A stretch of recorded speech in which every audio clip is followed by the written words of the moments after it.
दोस्तों, कॉम्बियन में आपका हार्दिक स्वागत है।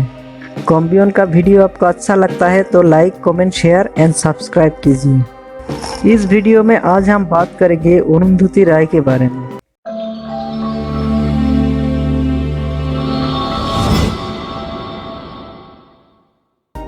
अरुंधति राय का पूरा नाम है सुजाना अरुंधति राय। वो एक इंडियन ऑथर है जो Nobel God of small thing के लिए जाने जाते हैं। वो एक पॉलिटिकल एक्टिविस्ट है जो ह्यूमन राइट और इन्वायरमेंटल कामों में शामिल रहती हैं। अरुंधति राय जी का जन्म 24 नवंबर 1961 में शिलोंग, मेघालय में हुई थी।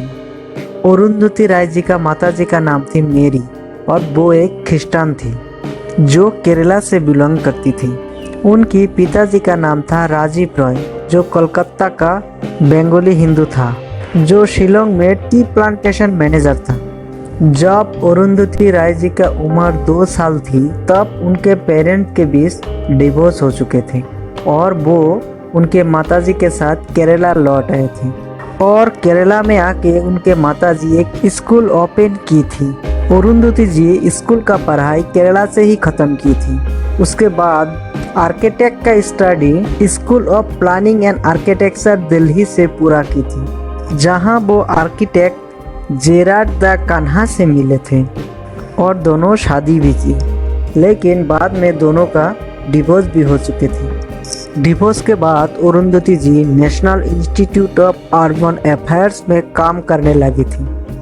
1984 में Arundhati ji independent film maker Pradip Kishan से मिली, जिन्होंने उनको अवार्ड विनिंग मूवी मेसी साहब में रोल ऑफर की।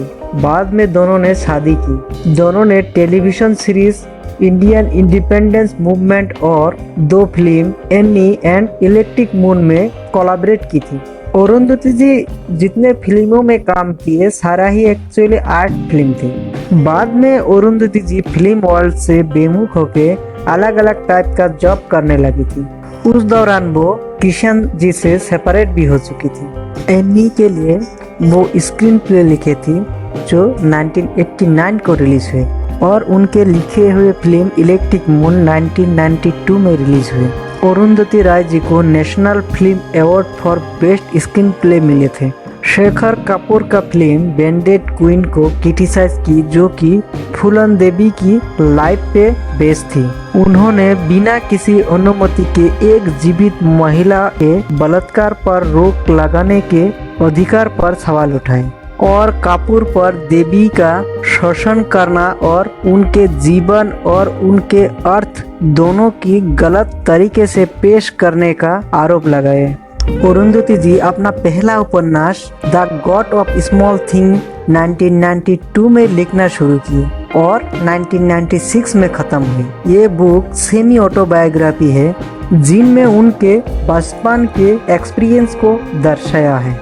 इस बुक के लिए बुकर प्राइज मिले थे, लेकिन इसके एंडिंग के चलते बहुत क्रिटिसाइज भी होते थे उस दौरान, खास करके एंडिंग सीन के लिए। इस बुक में कहानी का एंडिंग में दोनों भाई बहन एक दूसरे से प्यार और फिजिकल रिलेशन करते हुए दिखाए गए। 2007 में अरुंधति जी दूसरा नोवेल लिखना शुरू की थी जिसका नाम थे वी आर वन, जो 2009 में रिलीज हुए थे। इस बुक में वर्ल्ड के अलग अलग कल्चर के बारे में बताया गया और अरुंधति जी 2019 में सेडिटस हार्ट लिखे। 2006 में अरुंधति जी को साहित्य अकादमी अवार्ड भी मिले थे। 2014 में अरुंधति जी वर्ल्ड मोस्ट इन्फ्लुएंशियल पीपल के लिस्ट में टॉप 100 में शामिल थी। अरुंधति जी कोई कंट्रोवर्शियल बयान दिए, उनमें से एक है कश्मीर के ऊपर। 2008 में लगभग 5 लाख लोग कश्मीर के आज़ादी के सपोर्ट में थे। उस दौरान रॉय ने भी कश्मीर के आज़ादी के सपोर्ट में आए, जिसके लिए उनको देशद्रोह का आरोप भी झेलना पड़ा। और उसके बाद 2013 में अरुंधति जी ने कहा था नरेंद्र मोदी को प्राइम मिनिस्टर पद के लिए नॉमिनेट मिलना एक ट्रेजेडी है और उन्होंने कहा बिजनेस हाउसेस उनको सपोर्ट करते हैं क्योंकि वो एक एग्रेसिव और सामरिकवादी नेता है। 25 दिसंबर 2019 को दिल्ली यूनिवर्सिटी में बात करते हुए अरुंधति जी ने ये कहा था नेशनल पॉपुलेशन रजिस्टर्स के अथॉरिटियों को गुमराह किया गया। अभी अरुंधति जी दिल्ली में रहती है और उनकी 2 बेटी हैं। अरुंधति जी प्रणय राय जी का कजिन है। प्रणय राय जी जो कि एनडीटीवी प्रमुख का हेड है। दोस्तों यही था अरुंधति जी के बारे में जानकारी। अगर आपको ये जानकारी अच्छा लगा तो लाइक, कमेंट, शेयर और सब्सक्राइब कीजिए। धन्यवाद।